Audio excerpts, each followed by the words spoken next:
Oh, what's going on, everybody? Z here. Welcome back to some more Astroneer. Today, we're going to be talking about my storage system and our little train that we have set up, automatically bringing us resources and delivering them back to the base. So hopefully you're all having a wonderful day. I'm having a fantastic day. Also, I promise this is not as complicated as it looks like. It looks like there's a lot going on here, but trust me, it's very simple. It's very easy. And maybe we'll even go touch on the farm again. So let's go ahead. Let's all buckle up. Let's enjoy. Let's leave a like on the video and let's start right here. So this right here, this platform right here is just that's the intake, right? So when I was building the base, this is where I put anything that I want sorted to go in. Obviously an auto arm picks up stuff from here and places it on the next platform. That's it. It's literally that easy. Now, how this part works, again, this is a super easy system here. This is like this is the perfect system for me as far as complication, but simplicity, because there's more complicated systems that can do more things. But this to me was like the perfect medium between simplicity and complication. So basically what we have is we have our canisters on here with the items that we want to be pulled, because when an item hits here, it will be pulled by a canister before the auto arm has a chance to take it. Now, this auto arm, even though it is not showing the circle on these little dots right here, it will still take it. So this arm right here places it on this, it picks it up and moves it, so on and so forth, all the way down the line there. Now, these are the portable smelting furnaces, and we have them on. The reason we have these here instead of the larger furnaces is because these smelt individually. So this right here is smelting 12 items at the same time. Whereas if we had 3 furnaces, they can only smelt 1 item at a time. So this keeps up with the throughput of the auto arm, because the auto arm can only move so many items per second or so many items per minute. This keeps up with it. So basically by the time this puts it here, this will grab it, this will smelt it, it'll go back on here and boom, before it ever like overflows or anything. So that then smelts everything else. I don't have any need for any of the raw resources. Almost all of the raw resources are useless, minus like quartz, possibly clay, and organic, really. I mean, other than that, that's basically, everything else is basically worthless. So from then on, everything is smelted and it's thrown into these containers. Now, having explosive powder go through right here, these will not automatically grab explosive powder and blow up. You don't have to worry about that. It also will not automatically grab hydrazine and blow up. You don't have to worry about that. Unless the auto arm tries to place it directly onto a smelter, which I don't even know if it will anymore or not, it won't blow up. So you can still have hydrazine run through here. You can still have explosive powder run through here. You'll be fine. So these are my platforms. I don't know how many I have. I can't remember. I have extras because I'm like, okay, well, in case anything gets missed or, you know, stuff like that, basically backup. So you can see a couple of these canisters back here. Actually, some of these are probably duplicate. Yeah, like that copper right there is extra. That titanium alloy, I think, is extra as well. It just kind of got messed up when I did some stuff. So this is not 100% foolproof. Now, the next thing, which actually this needs fixed, and I'm going to kind of show you why. You could probably already see why. You see these items right here? Well, these items all got placed here by this auto arm. Now, it only places it on these ones here. It didn't place it on all of them. So I'm okay with that.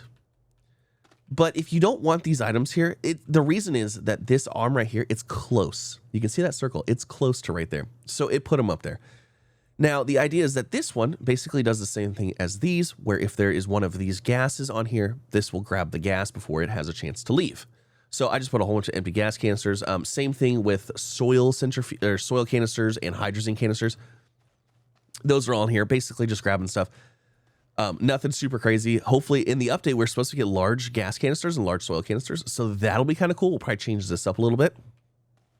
The next phase is I repurposed some of the, actually those are supposed to be disabled output. I don't even know why those are, enable. Okay.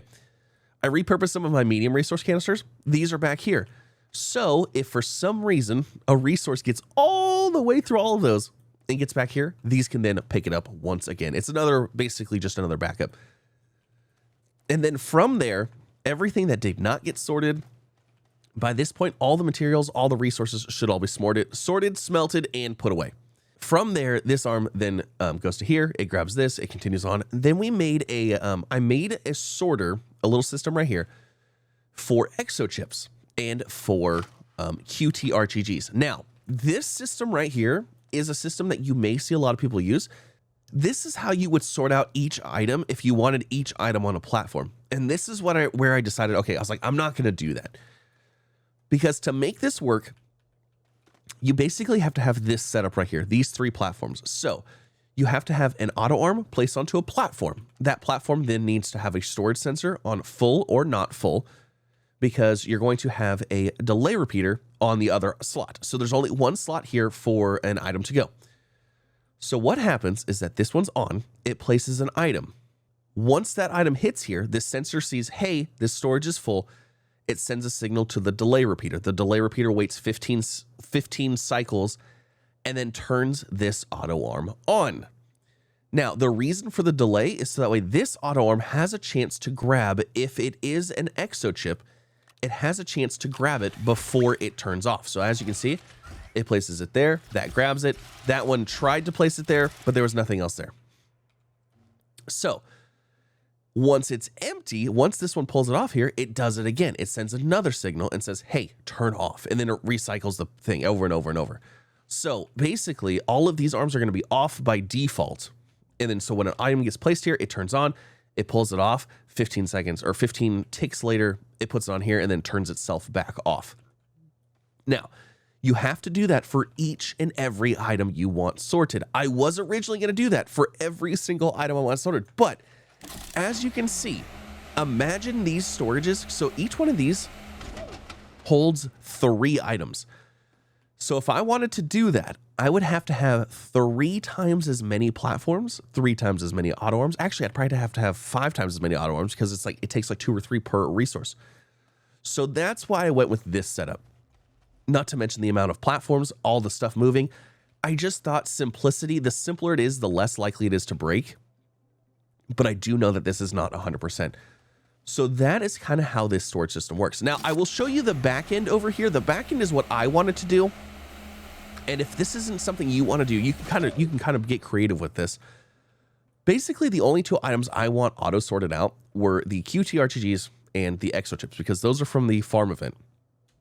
So I'm getting tons of those. Now, everything else makes it onto this platform. This is just a large platform type A with 2 of these little things folded out. The reason I did that is because that we can kind of see what's going on here, and it fits perfectly within the circle. And then I put this arc platform here, and you can see we have 3 auto arms, and basically that just splits it further.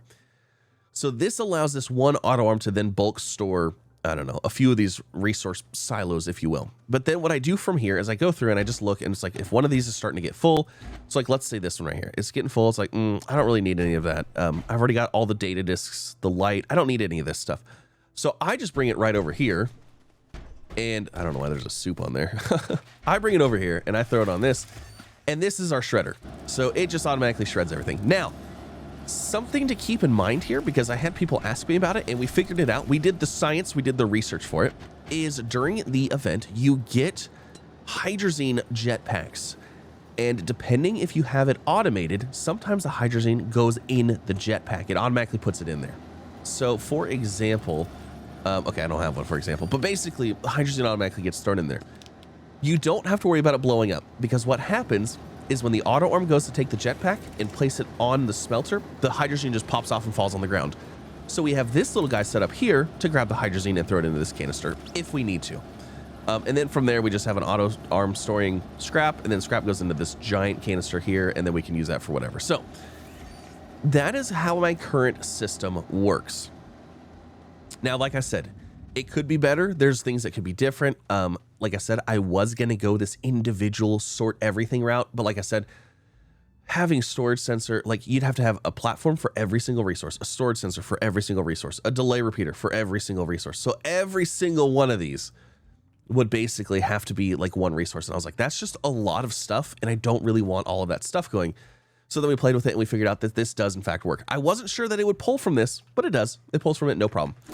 So there is that. That is how that works. Now, let's talk about our train setup here. So my train setup is, again, not perfect. Nothing in Astroneer for me is perfect, but it works. It's functional enough. So as you can see, I have this extra little thing here. It's very simple. The auto arms just move one thing to the other. So basically we have a bunch of auto arms basically moving things from one side to the other. So basically that's all this is doing. This pulls items off of this arm puts on there, so on and so forth. So we have 2 trains running. This train right here is my base train. This is currently hooked up to the event. So the train that's running the event will come over here, drop its stuff off and go back. It unloads these auto arms right here, unload it and put it onto these and then move on. So my train that goes out into the world comes in here. Now, all of this stuff, all of this crazy shenanigans is just offloading. So basically the train stops here. It fills these silos full of stuff. These 4 auto arms start pulling that stuff off as quick as they can to place it on these silos here. So hopefully more stuff can get offloaded. And then from there, a single auto arm pulls this stuff off and sends it down the line. Now, this is not 100%. As you can see, we have resources here and here because this one auto arm cannot pull everything. And the reason we went down like this is I was worried about it hitting the train up here, but I don't think that's the case. But we already did it, so it looks cool and it's fine. It's fine for me. Now, how do we have the train set up? So I want to talk about the train. I'm hoping the train comes back while we're here. Basically, these rail systems are these rail stations are pretty smart. They're pretty easy to work with here. So what happens is the train will come back. And when the train passes through this, basically when it hits the station here, it sends a signal. Now, on the station, there are a couple places. There is a pin thing right here, as you can see. So here, let me just unhook this. Let me just remove that segment. So there's a pin here and a pin here. And then there's a little spot here and a little spot here. So basically what I have it set to is this is an output. These little pins are outputs. So when a train comes here, it sends a signal. So this signal, what I have it hooked to now is a horn. It just honks these horns for when the train gets back. That's it. That's literally all it does. And then this is a delay repeater stack. So basically it's just delay repeaters on top of each other. And I have each one set to the maximum amount. So 25 cycle delay, 25 cycle delay, 25 cycle delay. So once this one hits, it goes to this one. It's just it's just more delayed. So it's like 75 cycle delay. And then that pin goes out to here. Now, the key thing with these stations in getting your trains to start going again by themselves, and all of this I learned during the live streams. So we were live streaming this. We had a fantastic time. Imagine this is a big arrow with two ends on it, right? This is an arrow going this way. This is an arrow going this way. If you want your train to stop here and go back the way it came from, you need to activate this side, or you need to activate the side it came from. So if it comes from this way and you want to go back that way, you need to activate the side it comes from. If you want it to keep following a path, you need to activate the other side. So like if the train was going this way from right to left, and I want to continue going left, I would need to activate this side because then it would shoot it that way. Basically, imagine there's an arrow pointing this way and an arrow pointing this way. If you activate this side, it goes that way. If you activate this side, it goes that way. That's what happens here. Now, I have the control panel set to, obviously, stopping all cars and then unloads stop cars because that's what we want to do here. So what happens is the train comes back here. It sends a signal. We wait a little bit, and then boom, it sends it right back off on the way. Now, that is for the station. That's how we do that. So basically, we set up the delay. It comes here, offloads, so on and so forth. Now, after that, the gathering the resources, that is where it became a little tricky. However, it's super simple, and I will show you as soon as we get the train back here. Once the train comes back, we'll hop onto it. Setting up the stations to actually gather the resources for you and load the train and keep sending it on its way. Once you realize how this works, it's actually super simple to set up. And it's really easy to keep it going because I was struggling with it. And then somebody in chat was like, hey, do this. And it worked flawlessly.